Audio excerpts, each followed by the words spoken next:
Why is it so hard to feel feelings? Jumping right in. We both grew up in England, and I think, we're kind of known for having a stoic, keep calm, carry on mantra in our culture. And I think that, I mean, speaking for myself, I grew up, what I realize now is like numb from the neck down. I was really out of touch with so much of what was going on outside of my intellect. And it's really been, the last like five or 6 years that I've come back into appreciating this, like the flavors that are going on inside my system. So, I mean, I'd also be curious, for you, what has your journey with feeling emotions been like? Like, do you consider yourself as someone who, we both went to Newcastle, Durham, like up there, it's not cool to kind of express emotions in public. What's your journey with that? Yeah, standing on the front door of a nightclub isn't exactly a hotbed of talking about feeling feelings. Right. And yeah, there's a lot of expectation, I think, about being a young guy that wants to be attractive and competent and have mastery and is sort of competing with other people, other guys, especially in an industry like nightlife. And emotions are kind of a sign of weakness. I got really disappointed with the "It's Okay to Talk" campaign that happened in the UK. I thought that was just so dickless. And telling guys it's okay to talk, like, what does that mean? What does it mean? It's okay to talk. They don't know what they're feeling. I didn't know I don't know what I'm feeling much of the time. I think I had a small, and probably still do, a small number of buckets of emotions that I kind of default to.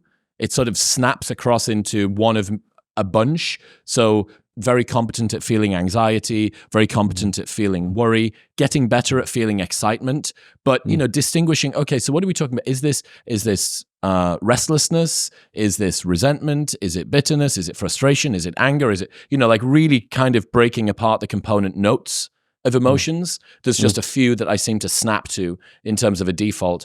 And one of the main reasons that I wanted to have this conversation with you in particular is between the UK and the US, there is so much turmoil at the moment. Like the entire world just feels like it's up in the air, changes in political party, and you should care about this thing, and climate change and all the rest of it. And so much of that is outside, but so much of that is impacting the way that we feel internally. And I think it's nice. I like believing, I'm a stoic ship in a storm and I'm not going to move, and the world out there isn't going to hurt me and all the rest of it. I can David Goggins myself for long enough, but it feels to me like that's swimming upstream rather than swimming downstream.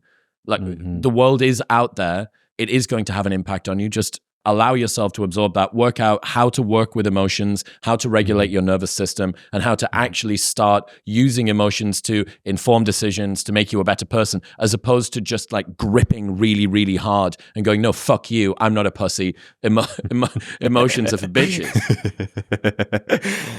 Yeah, I mean, I'm pretty sure we're on the same page here. I think that part of the issue is that we've confused what let's say anger is, I think, a pretty good example. Like when people are aggressive or like using anger to manipulate a situation or have their own way, we kind of see that as being a bad thing, or anger when it's kinked can really hurt people. And I think it's really kind of coming into for me at least, it was like what are the sensations that are here, and how can I allow them to kind of move through me and be expressed and not get kinked? And this is something that Joe Hudson talks about, who I think's been on your show as well. And if it gets kinked one way, it gets repressed, and it's like I'm not angry. Like it just kind of turns into this like low level passive aggression. And when it gets kinked the other way, it's like aggressive. It's like anger at someone, and both are kind of strategies for not feeling the thing. Like it's both like protection mechanisms that we've learned when we were growing up to avoid feeling whatever that emotion is. Is that where you think much of emotional numbness comes from then? A lack of safety, an emotion arises and someone doesn't feel safe in feeling it, so they repress it? What have you learned on your trajectory about the origins of emotional numbness? Yeah, I mean, I think a lot of it comes from learning that it wasn't safe to express when we were young. So for me, I was like bullied as a kid. There were times when I was, sad, and I was like, friends were like, that's not okay. Same with anger. And I think it really does come down to feeling safe in our bodies and having permission from ourselves and other people that it's okay to feel. Can you think your way into feeling? This is a good question. I think it's really helpful as a starting point to become kind of intellectually aware of what's going on. And this is where, talk therapy has such a great role of understanding that there are emotions here. But if it stays on that level of intellectual kind of, I think I'm angry, but you're not actually feeling the thing, then it causes this like emotional loop. And I think that's honestly what people are afraid of, is going into something and then they get trapped and they get stuck there.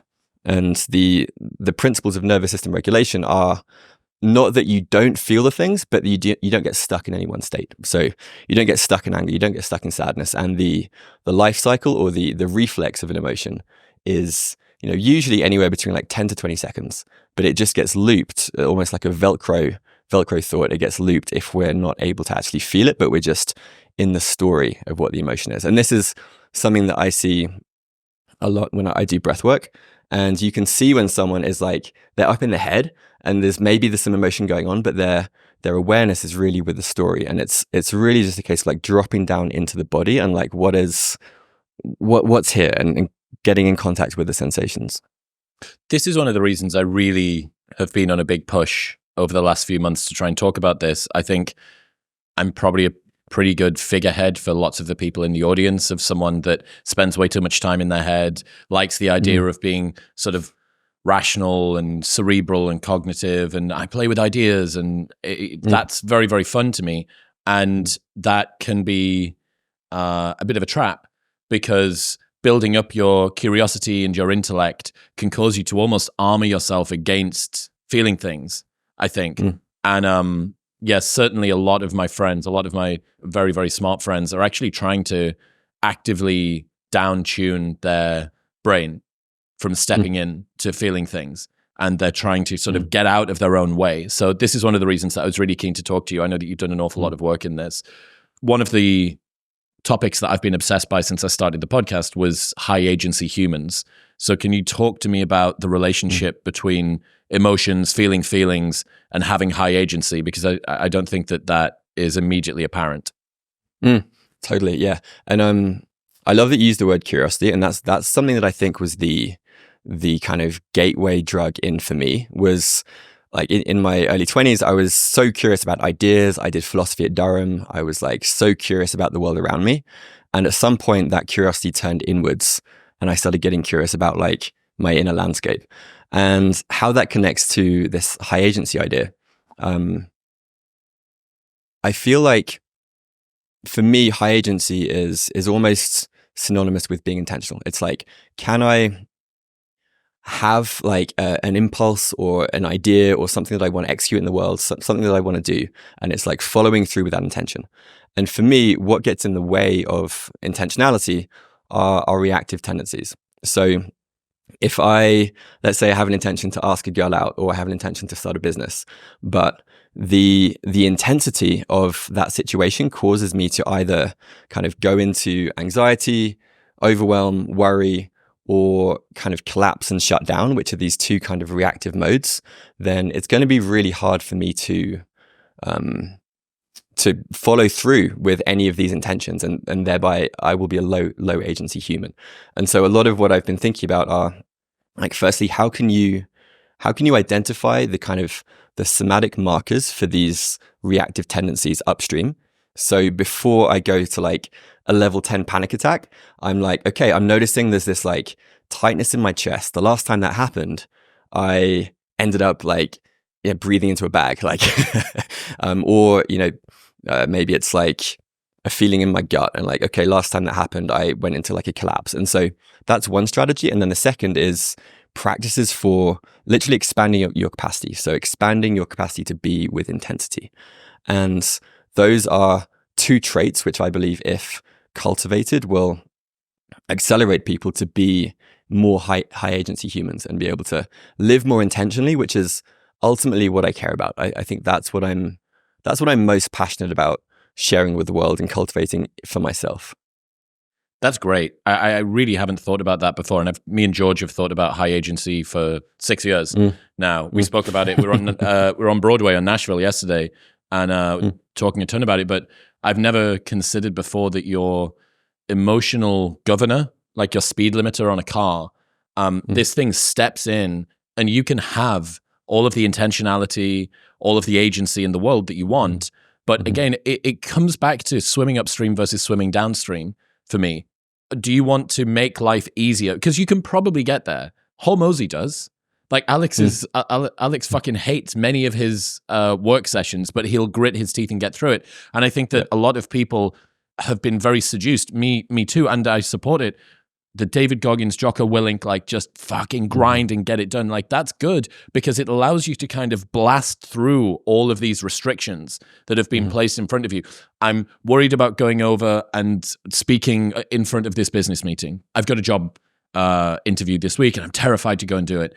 So instead of working into the emotion, feeling it, and then trying to deconstruct that so that it doesn't have the same hold over you, what you use is the classic type A solution, which is just a big fuck off sledgehammer. You beat it to death and it's like on the floor. You know, it's like a hydra or something. You know, you beat it, you can't kill it, but it's down and out for now. And you've just used grit and determination and resilience and you've got through.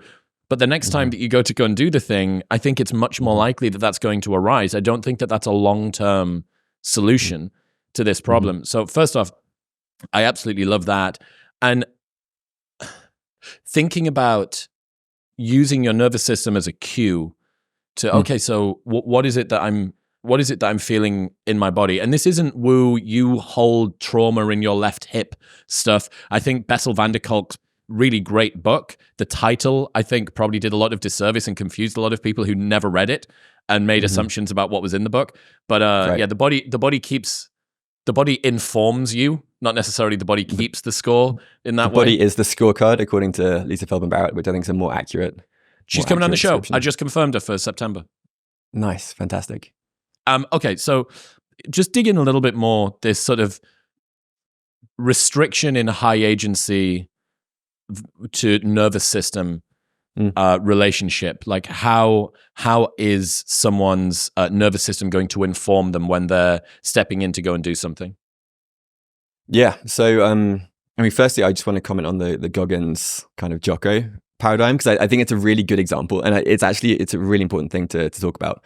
And like when we're trying to do these achieve our goals in life, like start a business, whatever the thing is, the options are. Like you can either, let's say some emotion, some resistance comes up.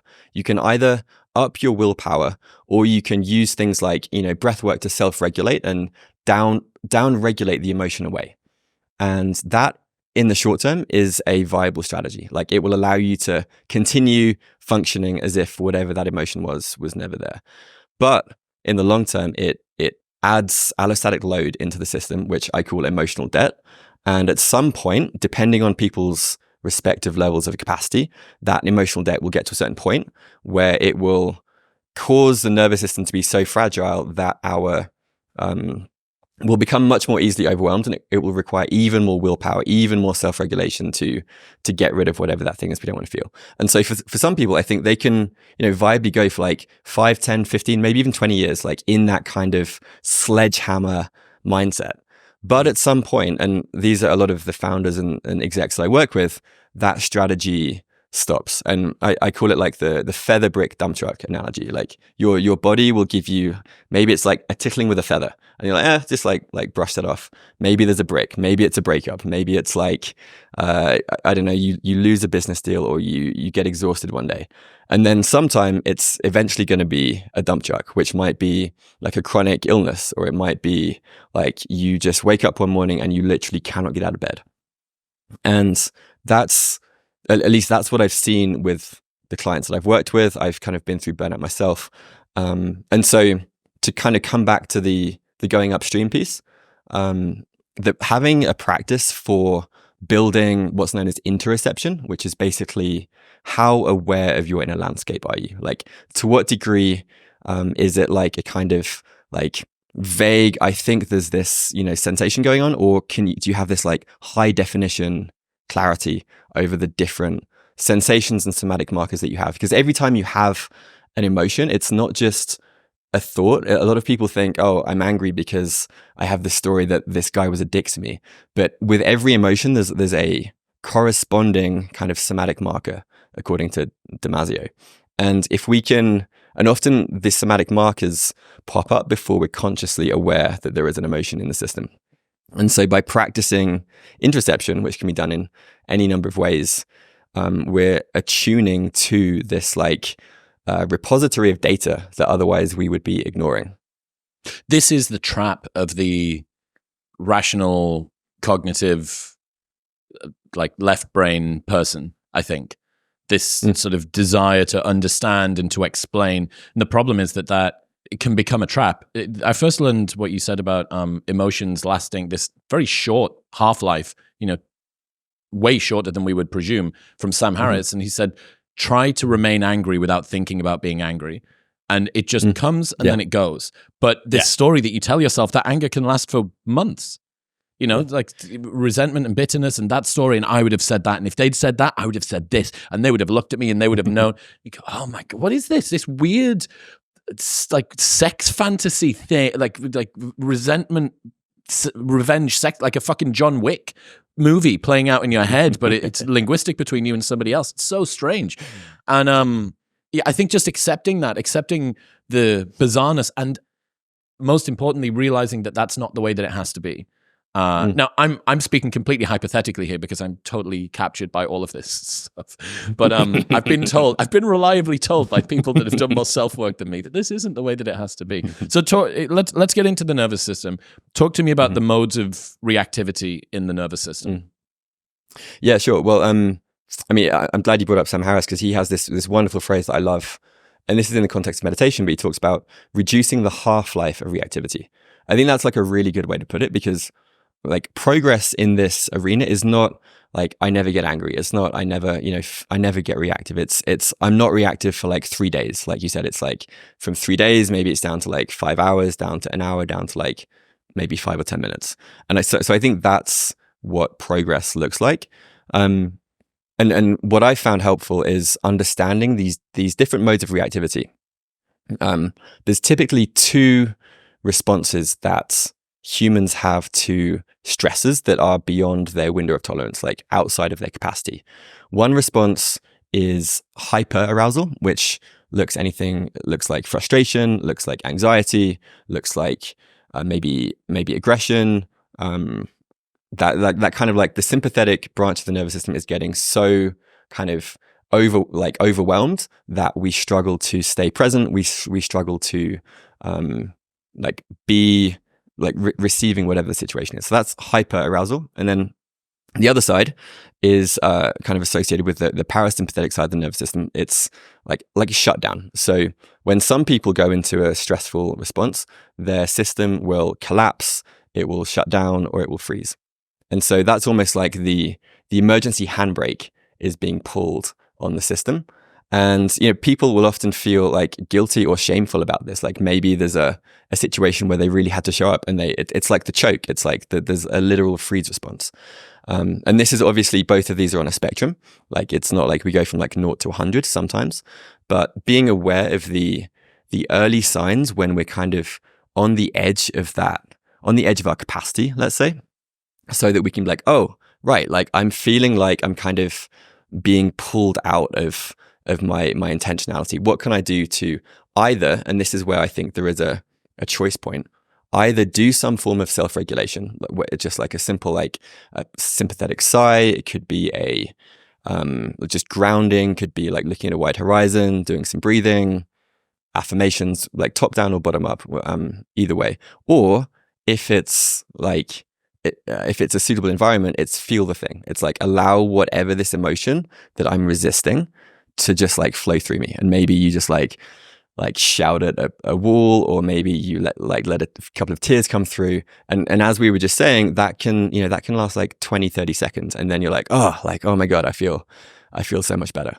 And so I think part of the skill here is both learning the tools and practices for both the emotional fluidity and the self-regulation, and then being able to apply them at a relevant time or context. So it feels like there's three main skills that people need here: the interoception, the self-regulation, and the emotional fluidity. Are they the three horsemen of the regulation apocalypse? 100%. And I'd say maybe there's a fourth, which is environment design. And I think of this idea of like, we design our environments and our environments design us in return. And so there's ways that you can remove unnecessary ambient stresses from your environment. But broadly speaking, I think those three, and I also think in that order as well, because if you don't have interoception, you're not going to know when the right time to self-regulate or feel an emotion is. So that's like, you need that as a foundation. And then the self-regulation and emotional fluidity come on top of that as you progress. Okay, let's go through them then. Interoception, self-regulation, emotional fluidity. Let's start off. How can people improve their interoception? Yeah, so what I love about this is you can really do it in any moment. Like, I find it helpful to have both. Like, I mean, I don't do this so much anymore, but I used to have like a morning practice that was like a meditation, but it was really just like a check-in. It was like me asking like, how's the weather right now? And I had this acronym APE, which stood for awareness, posture, emotion. And I just kind of go through those things like how's my awareness? Is it like expanded? Is it kind of contracted? Posture, like literally like how is my body right now? And then emotion. And for me, emotion is kind of like, what sensations am I feeling? What am I noticing? Is there like tightness here? Am I hungry? Am I sleepy? What's the mood? What's the tone? And just doing those like micro check-ins at least once a day. And ideally, maybe I started doing it when I was lifting weights. So like really, as I was doing a deadlift, like really tuning into all of the tiny little like muscle components, and particularly my breath as well, and really gaining like much more definition over what was going on. But you can really do it at any time, and it's particularly helpful in moments when you're activated in some way. So let's say that you are activated. What's the process that somebody goes through to improve interoception or to? So, I mean, usually when someone's activated, if they're in hyper arousal, then chances are they won't want to interocept because there will be so much going on inside the body. They will likely be looking for some kind of distraction, maybe scrolling on the phone, some form of like numbing protective strategy. I wouldn't necessarily recommend like going in too much. It's better to kind of downshift the system until you're a place where like, okay, I feel like I'm good. And then kind of tuning in and also noticing the difference before and after doing some form of practice. I think this is particularly good with breath work because you can tune in and be like, okay, I took a mental check of how I feel, do some breath work practice, maybe like a sigh or humming or 4-4-8 breathing. And then afterwards you tune in and you're like, wow, I feel so much different. And that kind of before and after noticing, I think helps to really make it a habit and helps you realize, oh, this bottom-up practice is really having a noticeable effect on my nervous system and therefore how I feel. So I'm more likely to do it again as opposed to just saying, oh, Huberman said that this down-regulates my nervous system, so I'm just going to do it. Yeah, the positive reinforcement of actually feeling better and checking in and going, wow, I did that thing and it worked. This is such a great point. I can't remember whether it was Huberman or Mike Israetel that said this, where going to the gym and getting a pump is one of the very few pursuits where you actually get to front load your progress while you're doing the thing. So you with a pump is what you in 6 months wants to look like flat. But right. It's not like in the middle of a Spanish lesson, you suddenly get 3x your lingo and are now able to bring it into the present and go, oh, wow, in 6 months, if I keep going, this is the amount of Spanish that I'm going to be able to speak. Yeah, no, it's bullshit. Yeah. So I like the sort of positive reinforcement. What else to say about increasing interoception? What else haven't we covered? Well, just to kind of like follow that thread, I think the way that and this comes back to the high agency point, the way that I think about this journey is as a series of like self experiments. So I have this idea of like be an N of one, be a scientist of your own experience. And for all of these practices, or whether it's interoception, whether it's forms of breathwork, whether it's somatic approaches to feeling and emotion, like go in with like a literal hypothesis. Like, I'm going to try this thing. I'm going to notice how I feel before. I'm going to notice how I feel during, and then I'm going to like take an inventory and then reflect afterwards. And like, did it work? Do I feel better? What would I do differently next time? Was this interesting?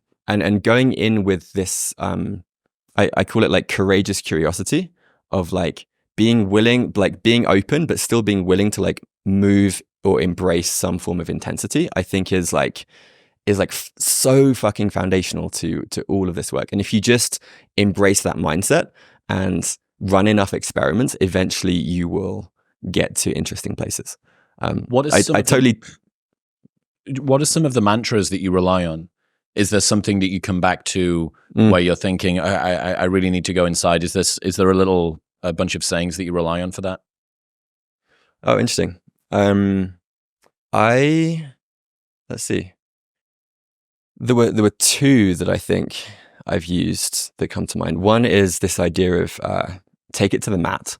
And this was during a breathwork training I did, where the idea that I remember I was really pissed off and triggered by something that my teacher said. And this phrase, take it to the mat, which was part of the training, came to mind. And it's this idea that like the thing that triggered me on the surface, it actually wasn't about that. And I did a breathwork journey like 30 minutes later, and this whole thing moved that was like from, 10, 20 years ago. And so this idea of like the things that we are annoyed by, frustrated by, that we're like angry at, it's almost always like a signpost to something inside that, like some experience we had prior that just wasn't like an emotional reflex that wasn't able to be fully completed. And so this idea of take it to the mat is like really finding some degree of gratitude, like maybe not right away, but like if someone says something that really sticks, like that insult you in a way that really lands, it's like, oh, that's actually a gift in a way, because I get to go inside and feel whatever that was related to. And then the second one was this kind of came to me more in like the grief kind of chapter of my life. And this was just, I am willing. And I would say this when the like tidal wave of intensity of grief was kind of moving through, I realized, or at least I have this theory, that the 5 stages of grief were actually 5 ways in which we resist grief, whether it's like denial or all of that. And so for me, this mantra of like, I am willing, it was like, I am willing to just like feel and experience and let this like tidal wave of intensity move through me. And that was really, really helpful, particularly in some of like the tougher moments for me. Can you take us through that story, kind of what triggered you on this journey? Yeah, sure. So I was living in Brighton in the UK. I was engaged at the time to an amazing woman called Sophie Spooner. She was a junior doctor, and we went on holiday, and she'd been diagnosed with bipolar before we got together. And her first day back at work, she had an anxiety attack, and she ended up coming home and taking her own life. And I was in Portugal at the time when I got the phone call, and that basically, it just obliterated me. It like completely destroyed, the vision for life that I had for the next 5 years. And I'd had a pretty easy life. I'd like went to school in England, like nothing really tragic or bad had happened to me. And it was the first time that I was really confronted by something that was just like unspeakably tragic. And so for me, I remember seeing adults, like I remember seeing people in the UK who, like family members who'd lost someone close to them, but they hadn't grieved. They hadn't really allowed that grief to move through. And they were this like, just like a shell, like a husk of a human being, like kind of glazed eyes, like resentful, cynical. And I remember thinking, like, knowing my lack of attunement to my own kind of emotional landscape, I remember thinking like, I'll probably end up like that resentful, bitter person if I don't allow if I don't really kind of intentionally feel this. And so I kind of went on a mission of sorts to be like, okay, I'm just going to quit my job, like just give myself like a year to move through this in any way that I could. And so that was like, I did a 10-day Vipassana, and pretty soon after it was some plant medicine, it was breathwork, it was going back to the places that had that almost had these like horcruxes of grief, that I go back to places that were meaningful.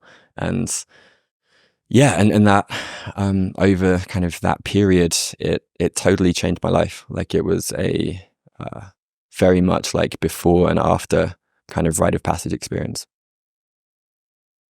Dude, I'm sorry you went through that. It reminds me of that Carl Jung quote where he says, until you make the unconscious conscious, it will direct your life and you will call it fate. Mm-hmm. And that's kind of like those people who have had some incident, or maybe not just one incident, maybe just a sort of compounding of lots of small molestations on their emotional health.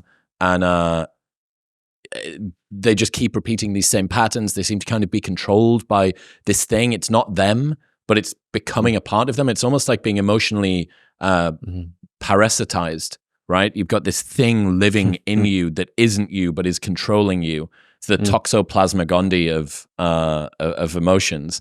It's so funny. Yeah, and so kind of what comes to mind, and there's maybe two things I want to share. One is that when the grief was like fully able to move through, it went from being this very like uncomfortable thing that I was kind of running from to, oh, this just feels like, it feels like pure love. Like there was this moment when I was on her memorial bench and just kind of tearing my eyes out, just like bawling my eyes out. And there was this moment that like, I was like, if I didn't have the story that I just lost someone very close to me, I would think I was in like, I was on MDMA. I would think I was in this like ecstatic state. And I think for me that the two practices that I had that allowed me to kind of build that emotional fluidity, one was swimming in Brighton in the ocean in the like fucking freezing cold water. And you know how when you first get into like freezing water, I'm sure you're familiar. It's like everything tenses up. You're like, you just like want to resist it. And then slowly, if you can like, almost like a clenched fist, if you can just like slowly like soften that resistance and like let it in, it's like not so bad. Then eventually it's like, oh, this is actually quite nice. Like I could be here for a while. And that same kind of process, which I also then applied to freediving, where again, it's a similar thing where the deeper you dive down underwater, the more pressure there is from the ocean and the more like constricted, literally like your organs shrink because of the air pressure or the ocean pressure. And everything inside gets super tight. And if in that moment you can kind of drop down into your body and be like, okay, I'm like noticing my stomach is like really, really tight, and just like soften that, then it allows you to equalize and you can then kind of sink even deeper. And so that for me almost became like a metaphor or a training ground for the same with the grief, the same with the emotions. And so I kind of applied the same like move of noticing the tension and the contraction, like the closed fist, and just being like, just like soften slightly, and that would allow a little bit more to move. And I really think that's for me, it's been a really powerful metaphor for the process of gradually titrating and welcoming even more intensity that I previously would have shut down or just been like no fucking way. Okay, so that's interoception. Self-regulation next. What is there to know? Yeah, so self-regulation is, it's like a therapeutic term, but basically it's like, how can you increase a embodied sense of safety and parasympathetic downshift in the moment? So my favorite, like some people use like mantras, affirmations, maybe like cognitive reframes, but these are like top-down strategies for self-regulation. I tend to prefer the bottom-up approaches. So things like humming is insanely effective. It releases nitric oxide. It has this really, really instantaneous kind of calming effect. The sigh, obviously, as Huberman talks about, Also things like 4-4-8 breathing or alternate nostril breathing, or even just like bring your awareness down into your feet or your hands, and like being reminded of the space around you. So just like expanding your awareness to the sides, below you, above you, and there's this like you feel like a sense of softening. So let's dig into this is something. Let's dig into the specifics of a few of those, whichever ones you want to pick. Yeah. So let's say 4-4-8 breathing, which the exhale is twice as long as the inhale. That's kind of what makes it calming. And when you're breathing in this way, there's a part of your brain in the interlobe, which is basically tracking how you're breathing the whole time. And when you breathe in this particular way, it sends signals to activate your parasympathetic nervous system, which then sends signals to your endocrine system, which then feeds back into your brain, and your brain's like, oh, like the threat's gone. Like I can be more chill, which then creates calmer thoughts and feelings. So there's this kind of virtuous cycle. And the reverse is also true. Like if you're when you're overwhelmed, when you're stressed, there tends to be a kind of breathing into the upper chest where there's more sympathetic neurons. There's faster breathing, often through the mouth, and that has the reverse effect. So that will activate the sympathetic system, which then sends adrenaline things into the endocrine system, which creates the story and the felt sense and the emotions of like, oh shit, like whatever it is, I'm activated, which then I'm not safe. That's kind of what it comes down to. Yeah. So the breath is a incredibly powerful tool for like very, very quickly shifting your state, like either upregulating or downregulating. And there's a lot of times when upregulating is also helpful. Like if you're feeling lethargic in the morning and you don't want to drink another espresso, or you just want to increase the intensity. So understand, and the key thing there is when the inhale is more intense or longer than the exhale, it's activating. When the exhale is longer or more relaxing, longer or just more emphasized, then it's calming. How many rounds of 4-4-8? Until you feel a shift. Yeah. Usually at least 3 or 4, sometimes more if you're really activated. And the other thing that can be really helpful is breathing into the belly against some resistance. So you can either lie down face forward on a hard surface and like take a full breath in, like a sigh, and then just allow the exhale to just like completely fall out. I'll sometimes do it against like one of those Swiss balls. I like breathe into that, and then the pressure will like push the air out of my lower diaphragm, and it's so calming. It's really good after like a long day or after whatever's coming up. It's so effective. I saw a tweet from you saying that maybe the solution to all of our emotional problems is just fucking humming. What do you need to know about that? Yeah, there was one of the students in my cohort posted a video of him holding his like 6-month-old baby who was crying, and he like hummed for like 30 seconds, and the baby just went like just like super, super quiet. What is happening is the humming is releasing nitric oxide in our system, and that nitric oxide is a vasodilator, which basically has this like calming effect, and it's also really good for reducing eye strain or eye fatigue. So yeah, I mean, you can do it for like 30 seconds, and if you want to amplify it, there's a thing from yoga called bee breath, where you put your, I can't do it now because I'm wearing headphones, but thumbs in the ears, these 2 fingers over the eyes, and then this finger over the nose. And as you hum, it just creates this like vibrational resonance effect in the sinus cavities, and it just it feels so good, man. Like try it. It's also really good before podcast conversations. What do you mean when you say hum? Is there a frequency people need to do? Is there a length of time they need to do it for? Are there rounds with this? Is there a tune I'm following? You can do a tune. No, so basically through the nose and all the way to the end of exhale. So taking a full breath in, inhale, and then all the way to the end of exhale. Whatever pitch feels good to you. Right. Okay. Whatever you default to. Okay. Yeah. So there's 2 4 by 4 by 8. So 4 in, 4 at the top, 8 down, and then there's no break at the end on that, and you're saying at least 4 rounds up until you feel like you've actually reset a little bit, and then the alternative is around about 30-second rounds of humming. And how long is that for? Yeah, so I'll do like at least like 3 rounds, and then usually by the end of that I'll feel pretty good. And with the 4 for 8, you can also if you do it through alternate nostrils, again, this is something from the yoga world. My theory is that because it reduces the aperture of the inhale, it increases the calming effect. But I'll do like inhale 4 lefts, hold for 4, exhale 8 right, inhale right 4, hold 4, exhale left 8.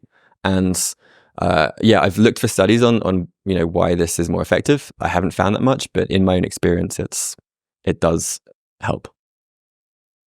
So I'm interested in how people can better integrate a deregulating experience. So they've gone through something, maybe they have or haven't been able to step in using some of the techniques that you've suggested or some of their own, but something's happened and it's later in that day and they're sort of reflecting on this argument that they had with a random person in a coffee shop, or that disagreement with a partner, or that bit of road rage, or that comment from a coworker that really set them off, or whatever it is. How would you advise someone after the fact to integrate a deregulating but normal experience? This isn't getting the call that you got while you were in Portugal. It's one of those common perversions on our mind balance. Yeah. So I think of this as in like 2 phases. The first phase is getting to a point where I feel somewhat like present again in my body and able to be with whatever the situation is. If that's not there, let's say you're still like really just frustrated about whatever the thing is, then I'll use either top down, bottom up, or outside in kind of practice to down regulate. So that could be the affirmation, could be a cognitive reframe, could be some of the breathing exercises, could be like a state change, maybe sauna cold plunge type thing. Or outside in, it could be like co-regulation, just like a hug from a friend, or like going for a walk with your dog, like whatever that is, something to kind of allow the system to find like stability and safety. Once that's there, then I'll do I teach a practice called somatic surfing, which is essentially kind of dropping into the body, dropping into that interoceptive awareness, and being like, okay, like I'm angry at this person for this thing. Like, what do I notice in my body? What's here? And this is where the kind of courageous curiosity thing comes in. I'll find a sensation, I'll track it, and then it's really a process of like softening resistance and welcoming whatever's there. And the first few times that you do this, and it can often be helpful to do this, with a somatic therapist or with a friend or a men's group, something like that. But if you're doing it on your own, it's really just bringing like welcome resource to that part. I mean, through the lens of internal family systems, it's like there is some kind of like activated part, and you're bringing resource to that part. And it might want to, maybe there's like a thing that you want to say, or you want to like shout at a pillow, or maybe you just want to like lie down and like just like shed a few tears. It will just what's remarkable and what I find endlessly fascinating is how the body always knows what to do. It's really just us like creating enough safety internally and externally for the body to take over, and it just moves. It will complete that buffered reflex in the same way that you can search in YouTube. There's an amazing video of an impala that was chased by a lion, and it's sitting behind a bush, and it was literally like in the lion's jaws like 5 minutes ago, and it just starts. At the first, it's still, and it just starts shaking. It just starts like trembling for like maybe like 3 or 4 minutes. And then it just gets up and just like runs away. And that shaking is the mammalian like way of completing that stress cycle. And that's basically what we've forgotten to do as humans. Like kids do it. My teacher Ed was in a scooter accident, and when he was by the side of the road, he did exactly that. Like he was hit by the scooter and he just like shook for like maybe 5 minutes or so, and then got up and he was great. And that kind of like stopping of the reflex is what creates over time the allostatic load increase, which creates the fragility and emotional debt over time. You used that term before, allostatic load. What is that? It's like a fancy term for wear and tear on the body. Basically, like accumulated stress creates allostatic load in the system. Energy that is being used to hold that thing in place that could otherwise be used for something else. Like it takes energy to hold that, to stop that reflex from being completed. I understand. So I'm thinking about this relationship between what occurs in the moment and regulating our system when that happens. And then there's another level of regulating the system to make it feel safe for us after, when we're going to try and integrate this experience. And then we have a final stage, which appears to be allowing the feeling of feelings. Is that kind of the way to think about it? Yeah, totally. And sometimes you can just skip the whole first bit and just, like, if it's a small thing, you just like, it can happen in 5 or 10 seconds. I don't want to kind of paint the picture that this needs to be like a long drawn out thing. It can literally be a 10-20 second thing.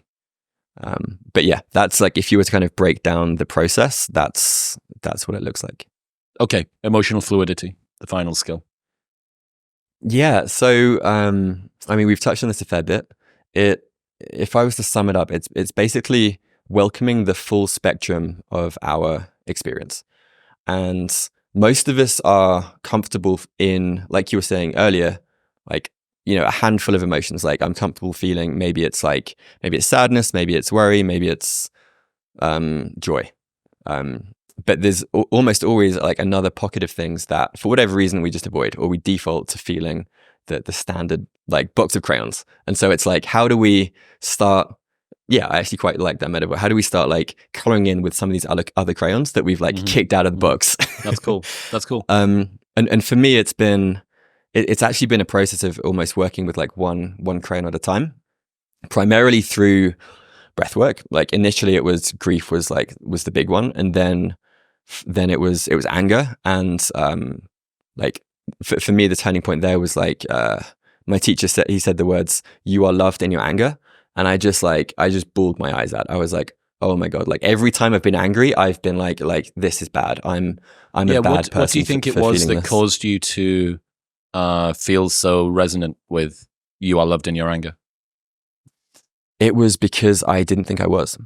Because every time anger came up, I would, and I'd spent the first 25 years of my life thinking I'm just not an angry person. I'm just like chill, calm, like I don't get frustrated very easily. And it turns out there was a lot of rage that had just been like pent up over the years. And so I think it really was this like explicit permission to that I could be like a good person. I was safe when I was in that angry state. And I think for me, it bad for feeling it. Exactly. And I think one of the experiences that kind of lodged that in was when I was a kid, I got angry and like hurt this other kid on the playground and got like punished for it, as kids often do. And I think that like was one of the things that cemented in, okay, anger's not a good thing to feel. And with that, like there was a connection there to this like people pleasing tendency and this kind of way in which I was being overly nice but often not kind. And so that was this kind of nice versus kind was a dynamic that I was exploring at the same time as being like allowing the anger to move through. Tell me more about that, nice versus kind. So in my experience, being kind is often being able to set a healthy boundary, or to say something which might initially be received as hurtful, but is in the long run the kind of thing to do. Whereas the nice is like the people pleasing, like, oh yeah, sure, or like not actually giving genuine feedback to someone. And in the short term, it avoids hurt, but over time you lose trust, you lose faith in yourself, and you just don't have boundaries. And so for me, I would say yes to everything and everyone, and just be then, overwhelmed naturally. It's so interesting how much, as you're talking about this emotional fluidity, dysregulation, so much of it, the word safe is just like floating around the whole time.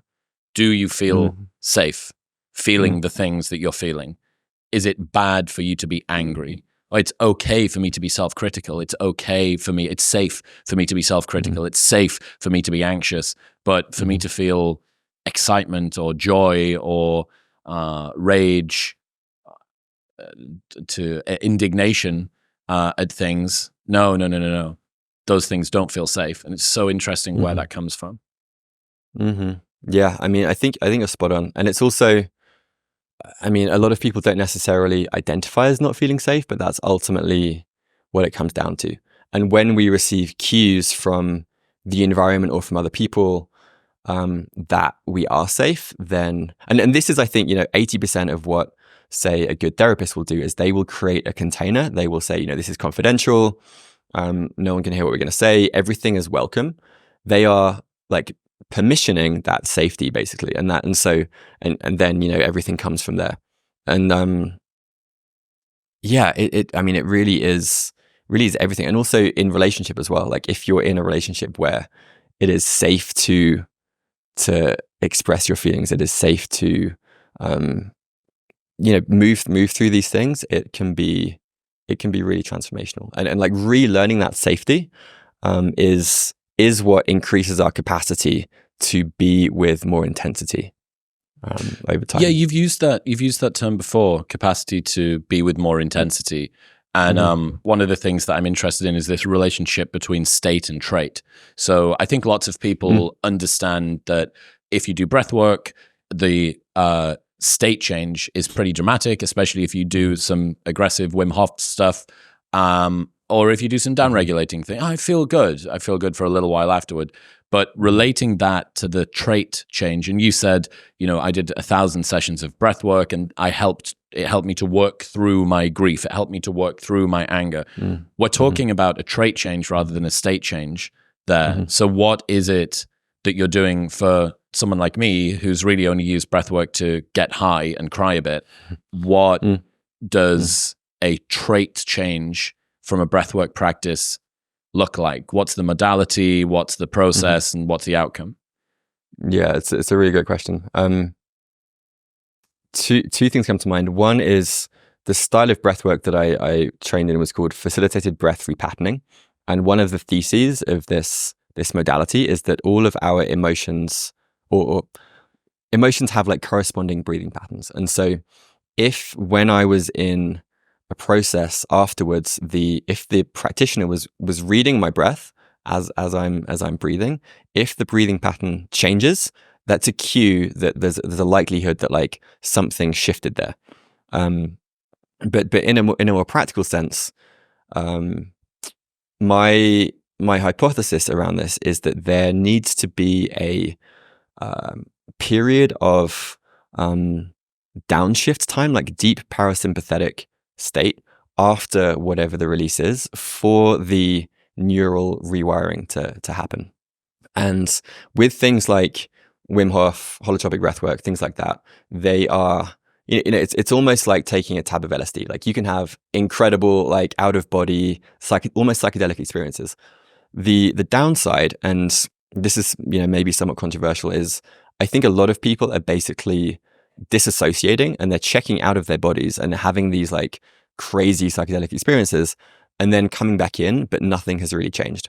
And so the challenge here is to breathe in such a way, or to however you engage, where you're still within your window of tolerance. And that basically means you're still present with your experience. You haven't like checked out and gone somewhere else. And if you can be present with your experience the whole way through, and then allow some time at the end for just literally rest, like that's what the body will naturally want to do at the end of a stress cycle, to like allow it to rest and relax. If you like, you could do like an SDR practice, or just take a nap, or just lie down somewhere. But from my understanding, that is when the the rewiring in the nervous system takes place is actually, it's not in the peak experience, it's afterwards in the rests or, sleep that night as well. How common is facilitated breathwork practice sessions? Is this something that people can find locally to them in a class? Is this something that you can do online? It's not super common. The main practitioner's base is in Bali, unfortunately, but you can search conscious connected breathing or CCB. That's a more common approach. And it's a way of breathing which, in my opinion, honors the nervous system more. It doesn't send us out in the way that holotropic or Wim Hof does. There's various other breathwork forms as well, but my favorite is CCB or FBR, which is facilitated breath repatterning. Okay, and what are you doing? Presumably you're not just breathing. There has to be some sort of mental process as emotions arise, as thoughts arise, as stories and narratives that you tell yourself, assumptions about the world. What are you doing from a more cognitive perspective through these breathwork sessions? Yeah, well, what's kind of crazy about it is you really are just breathing. And this was a big shift for me in that, like, there is no key. Yeah, well, the surprise for me was often these huge emotional processes we would go through, and there was like zero story. Like, I had no idea what it was attached to, and in some cases it was likely like a pre-verbal experience, so something that happened in the first 18 months of life before I even had the capacity to articulate or to speak. From a kind of cognitive standpoint, it's really a practice of staying with the breath, and then when, as going back to the emotional fluidity piece, when there's some discomfort, getting curious about it, and then like softening or surrendering into it and just like welcoming it. And that's like, it really is that simple. It's like, get curious until you identify the thing, or you like feel into something. Like, if you're breathing, then breathe into it, and then at some point it will release or something will happen. Right. So in this way, are you seeing the breathwork as creating a moderate dysregulation, or at least the container for emotions to arise, emotions that maybe haven't been felt that you perhaps can't even remember, but to do it in a very particularly safe way, which is then retraining and repatterning yourself to go, it's okay to feel this particular emotion. Is that it? Exactly. No, we got it. It's the same. Fuck it, I understand. Finally. The same as, taking MDMA, like an MDMA assisted therapy journey. It's doing the same thing. It's like creating that activation, and MDMA, being the empathogen, creates even more safety in the system so that like big stuff can arise and it won't overwhelm you. It's like, oh yeah, that thing happened, but I still feel this like overwhelming love and safety, which is, I think, a big part of why it's been so effective in the MAPS trials and elsewhere. That's cool. That's a nice little framing that we've gone through. I think it explains to me as well about how breathwork creates that trait change. One thing that I've been thinking about throughout all of this is the tendency for people who learn skills of mindfulness, of self-regulation, to basically create another prophylactic in between them and their emotions. That beforehand I would shut down, or I'd get super angry, or I'd be distracted by being on my phone. But Jonny taught me how to do 4-4-8 breathing. So hooray, I just have a new way to not feel my feelings. Is that a trap that people step into? Yeah, absolutely. And a good story that kind of exemplifies this, there was a Tibetan monk that came to one of our trainings, and I didn't witness this myself, but my friend basically said that there was like so much rage and anger that was like trapped in his, and this monk had, probably meditated 20,000-30,000 hours. And, I love meditation, and I think it's an incredibly powerful, valuable practice. But it can also be used to effectively disassociate or to self-regulate away the emotions, which in the short term, like you might be more productive. You might feel less anxious during the day. So I'm not saying don't do it, but know that it is ultimately a short-term like Band-Aid solution, and that at some point you will have to like open that Pandora's box of stuff that you haven't been wanting to look at. Dude, I feel so vindicated that someone who actually knows what they're talking about agrees with. I had this insight. I never wrote it in my newsletter because I felt too silly. It just felt like a pie in the sky, another bro science theory from me. But I had it in my head. It'll be in my notes somewhere, saying that mindfulness, or like observing, allowing, and releasing, is just another way to not feel feelings. That it's great and it's significantly, infinite levels better than allowing them to capture you or obsessing about them. But it doesn't ask the question, where did this come from? Why is it that when I encounter this situation, I have to go back to my noting technique? Oh, there's anger again. It comes and then it goes. It's like, okay, but if that's just going to keep flowing through you, it is still arising. And again, this is swimming upstream versus swimming downstream. Do you want to, you've developed this fantastic coping regulation strategy for dealing with these emotions when they come up. But it's not these emotions, it's those 4 emotions in those 5 situations. It's always the same things triggering you. It's always the same emotions that come up. Why not try and get closer to the root of the problem? And that, I think, requires you, certainly, speaking as someone who's done a lot of meditation and has used an awful lot of mindfulness to have things arise and go, okay, there it is. And just sort of letting it float off into the distance. That's great, but it's helped with state dealing, but not with trait dealing over time. Yes. Well articulated. I couldn't improve on that. It's well said. I love your idea as well of the self-regulation paradox being similar to like a type A relaxation problem. So this is something I've noticed an awful lot, that the over-optimizer, the Huberman fan, the Tim Ferriss fan, the me fan will find a relaxation strategy which they can apply their winner's mentality to, and then try and use the ice bath or the sauna or the breath work as an opportunity. Dude, I've done this 3 times now during a breathwork class where I've literally thought to myself, I'm going to win at breathwork.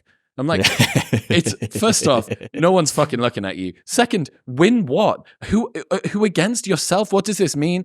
And all of the 3 times that I've done it, I've pushed myself too far, and I've like come back around to find the breathwork lady sort of leaning over me, rubbing my neck, because I've like sent myself into some other universe. And talk to me about this sort of type A relaxation problem. I love that idea. Yeah, well, I mean, it was more of just like a jest that I think it is a great Trojan horse to get people like myself, honestly, you, like folks in this kind of high achieving space, to take down regulation serious and treating it like being like a cognitive athlete. And if you're hard charging and you're like David Gogginsing your way through life, then ideally there should be a kind of like equal and opposite downshift afterwards. And that downshifting is really hard for a lot of people. And so like I actually think it's like overall a very positive thing that people are like HRV flexing and they're just like bragging about how much time they spend in the sauna. I think it's funny, but it's actually, in my opinion, like probably a good trend. I mean, at some point, that's my sense is that mentality, like that trying to win at being the most relaxed. Basically, it's like that like has an endpoint. Like at some point, you have to like drop that too, because it's going to be like contributing to a certain ceiling of relaxation that you're able to get. Like at some point you have to let that drop away too. Oh, dude. I had Ross Edgley on the show. You know, Ross swam around the UK. Amazing. He just did the world's longest single river swim, 314 miles. And I asked him about the same thing. His approach to resilience is suffering strategically managed. And what he's talking about is maybe for a marathon or a triathlon, and maybe even an Ironman or an endurance race, you can maybe get away with sort of just grabbing and gritting and adrenaline and chip on your shoulder and my dad was mean to me and those people in school, I'm going to prove them wrong and all the rest of this stuff. You can kind of take that hot fire energy and use it. But he says that if he's going to try and swim, I think he swam for 55 hours without sleep, without touching land, eating, pooping, peeing in the water, full works. And he said he needs to keep his nervous system just as steady as he can the whole time. There's no use in him trying to think about Mrs. Wilkinson and that thing that she said to me in year 9, because he's just going to fry himself out. And I think that when that's such an interesting reframe for life, that life is very much Ross Edgley swimming for 55 hours, not you trying to run for 26 miles. And that potent but toxic fuel, when it's used for too long, of the bitterness, of the resentment, of the rage, of the need to prove yourself, of the desire for validation, those things are so good at getting you activated at the beginning, kicking you out of that job you hate, leaving that relationship you're not happy with, like falling out the top or the bottom of region beta. But when it gets to real long-term, okay, is this the way I want to live my life? Do I want to end up on my deathbed still telling people that I've proved them wrong, that their assumptions about me, I look at all of the things is that really the energy that you want to take into your 60s and 70s and 80s? It's not for me. I don't want to do that.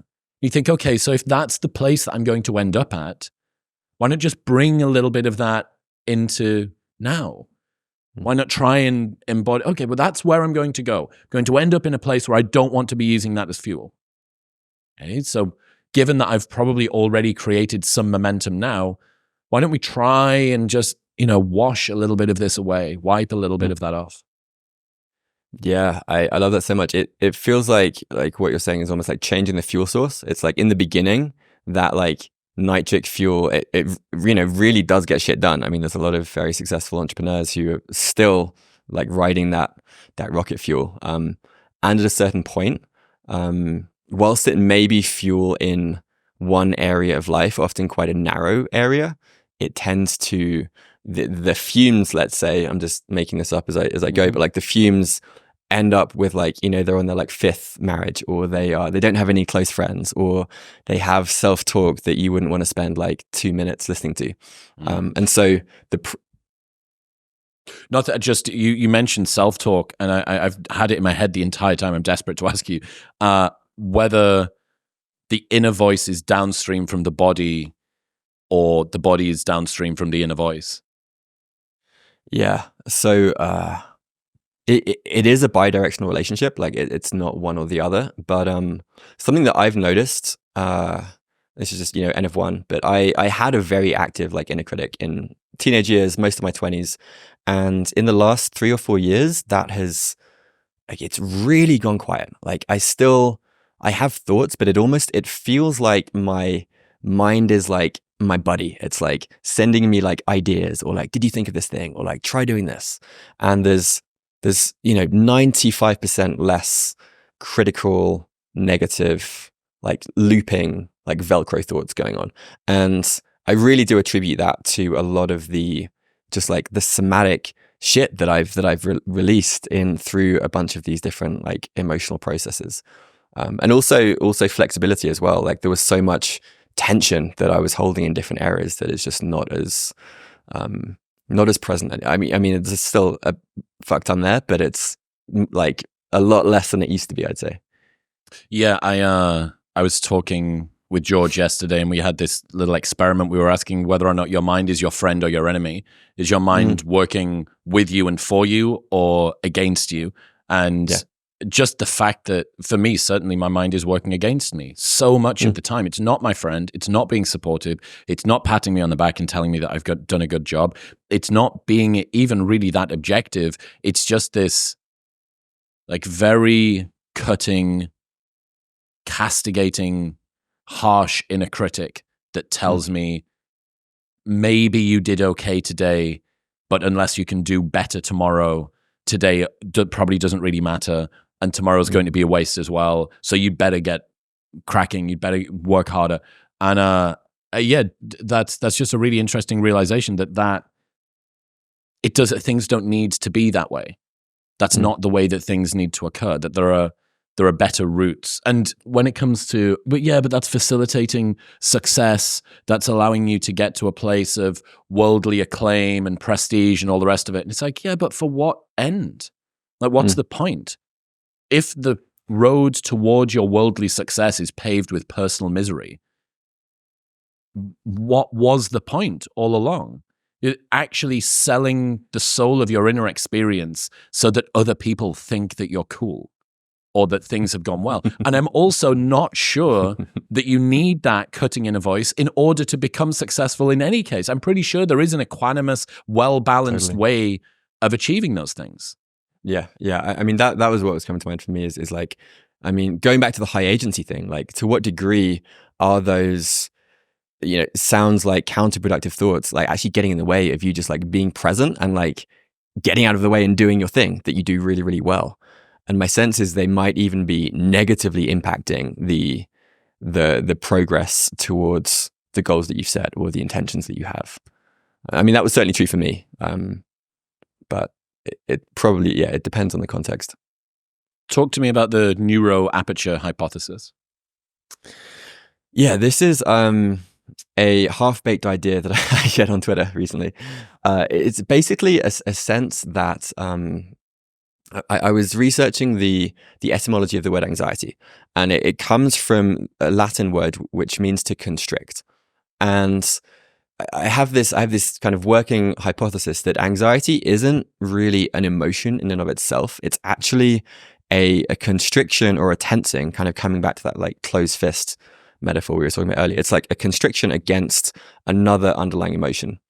And if you're able to like increase that aperture of the emotional energy, then that actually turns into, on the other end of the spectrum, joy.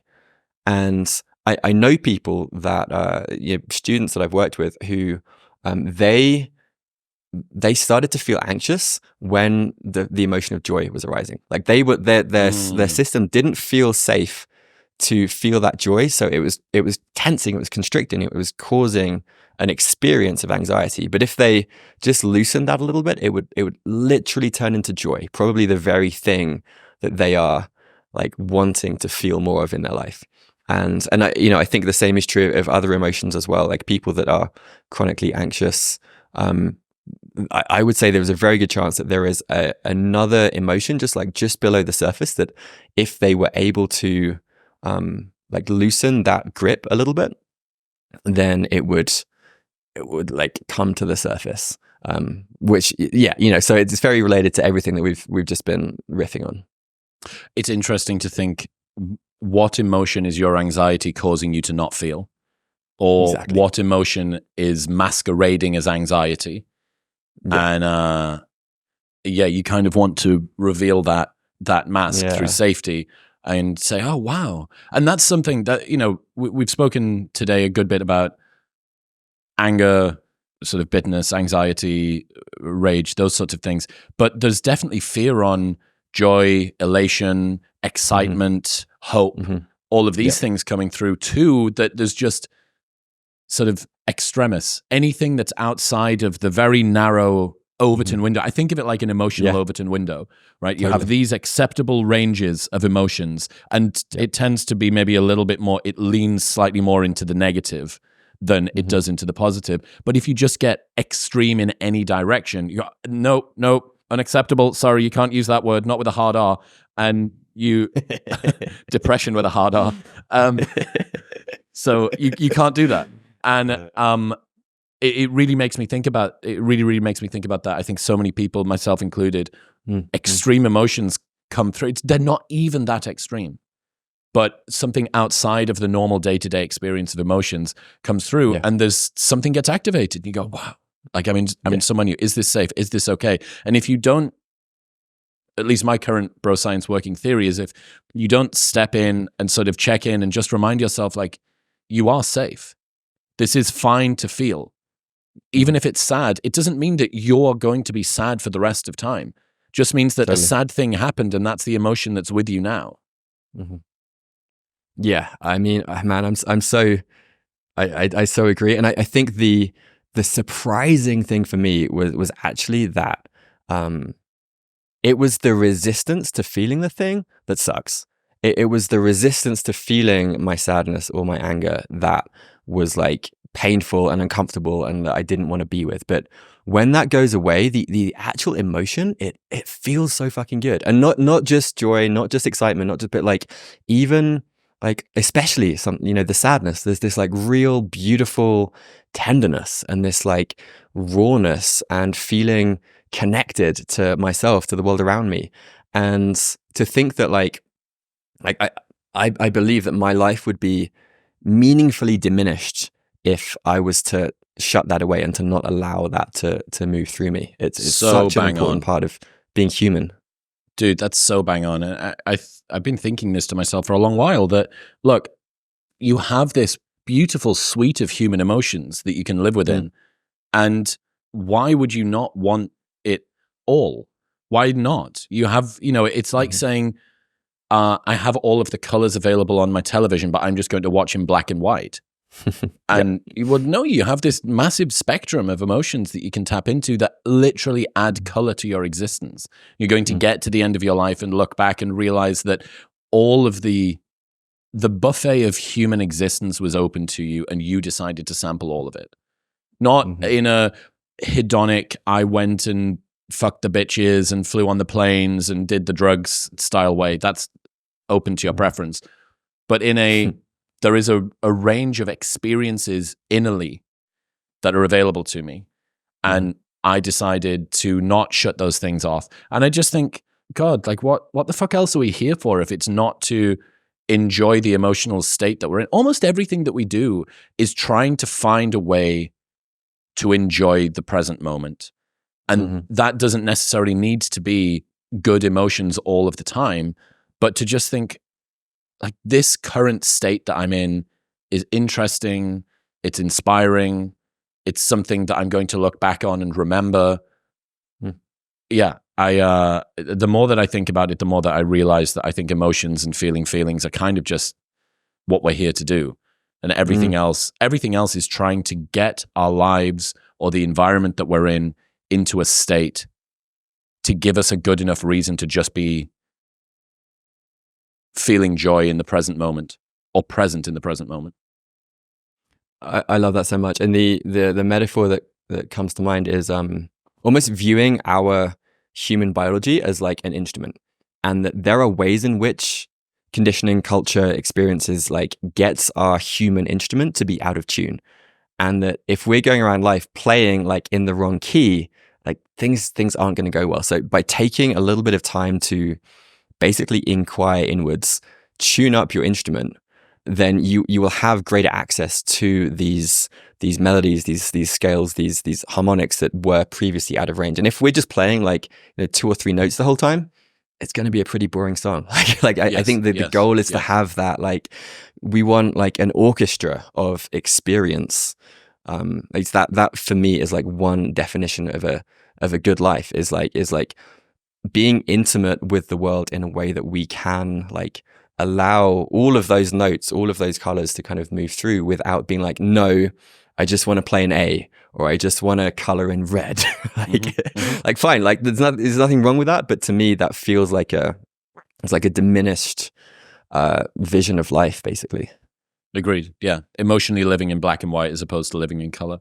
So, given your, I guess, kind of progressive perspective on self-growth, self-improvement, do you think that the current personal development industry is built on a flawed premise?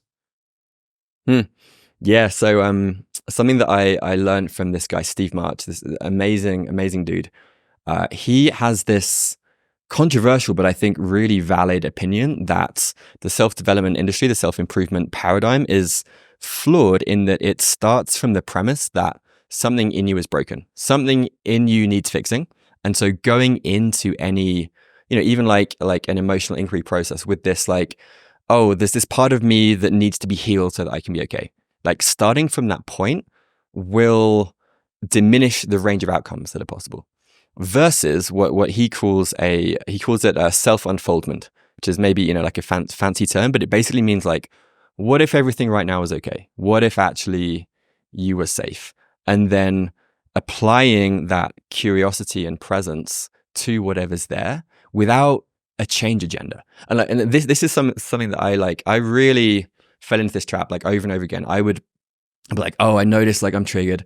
I'm going to do a breathwork journey. I'm going to feel it. I'm going to fix it. It was like the same like type A mentality of like, I'm going to feel the shit out of this. I'm just going to feel it so hard. I'm going to win it. Yeah, I'm going to win it. Exactly right. And that, it worked to some degree in the beginning, but at some point I realized that the way in which I was going in with this like self-improvement agenda was actually creating the resistance that was getting in the way of just the thing that wanted to unfold naturally.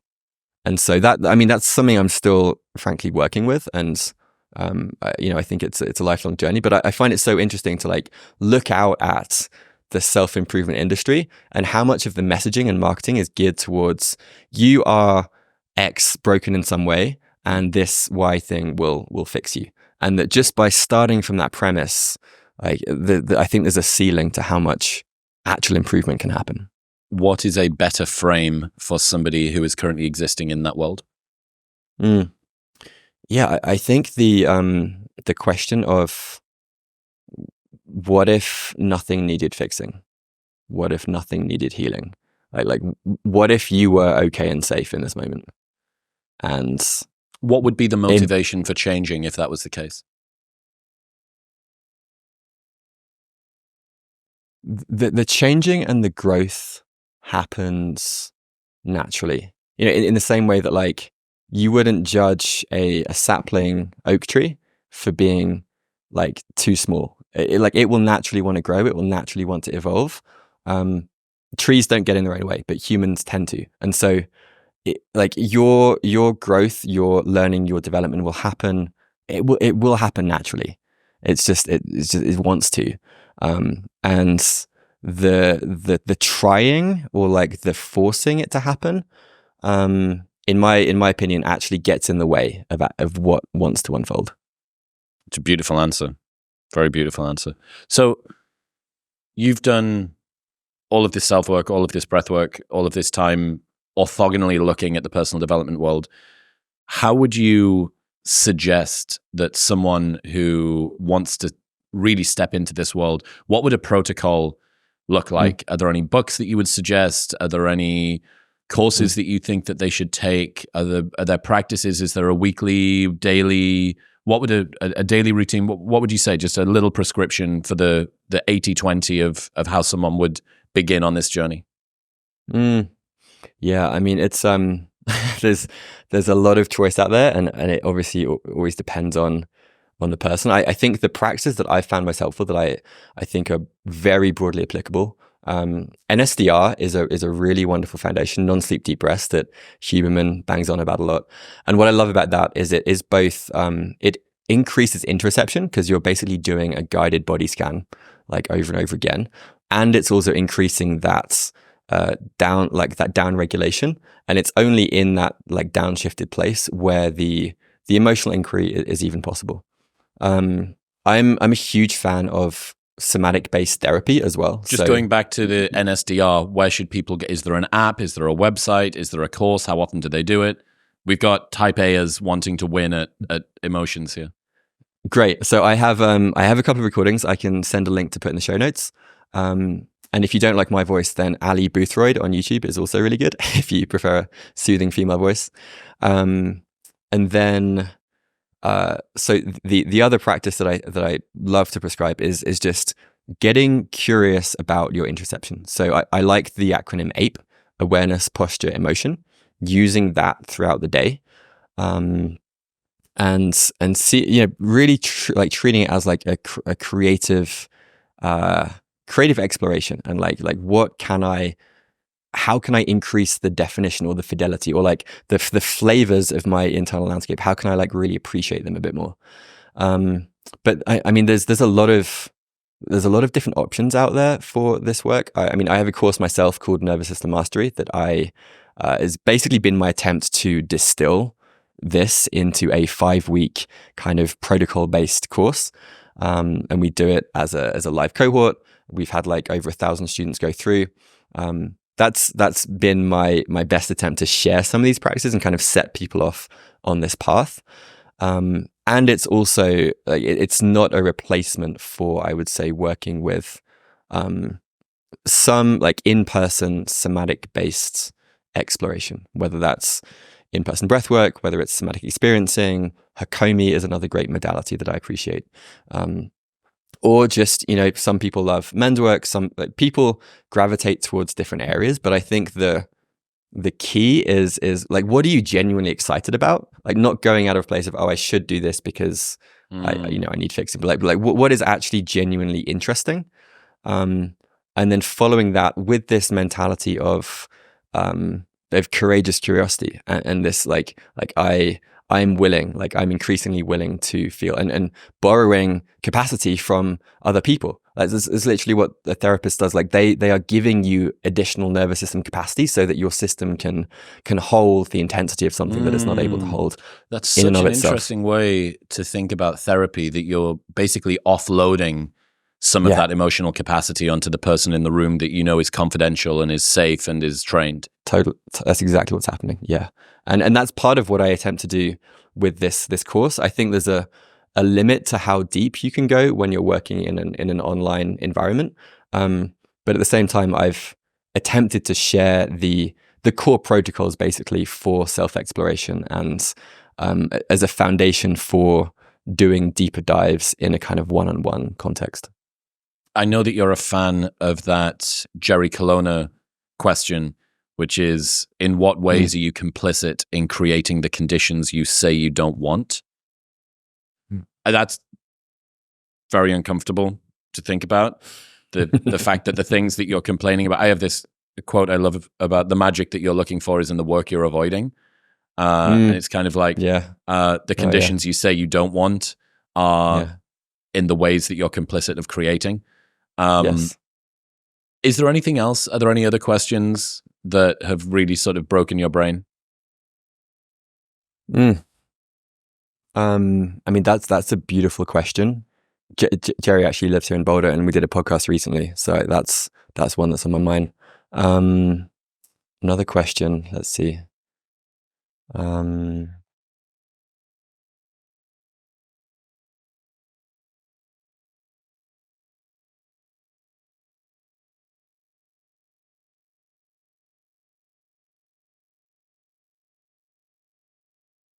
Yeah, it would be something along the lines of, what is the feeling or experience that you have been running from? And there's a beautiful, just to give that some context, I don't know if you've ever read The Wizard of Earthsea. It's this amazing story by Ursula Le Guin, and basically the main character Ged releases this shadow, this Gebbeth, that he spends most of the book running from in different creative ways, and at some point he like turns around and embraces it and names it. And that kind of process of like turning around and accepting responsibility for the ways in which you are complicit in creating the conditions, the reactivity that you don't want, the lack of agency, and like looking at it and eventually welcoming it and loving it. That is the whole fucking journey. Like it really is that simple.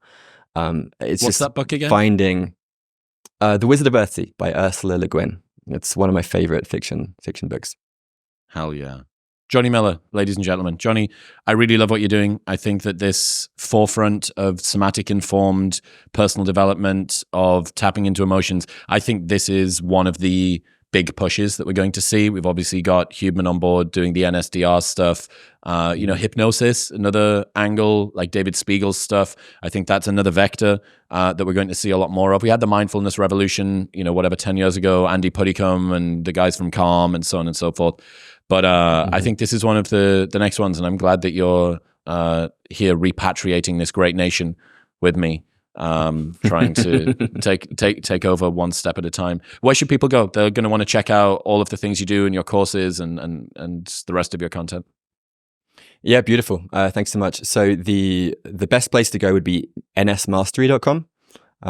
There's a cohort coming up in October.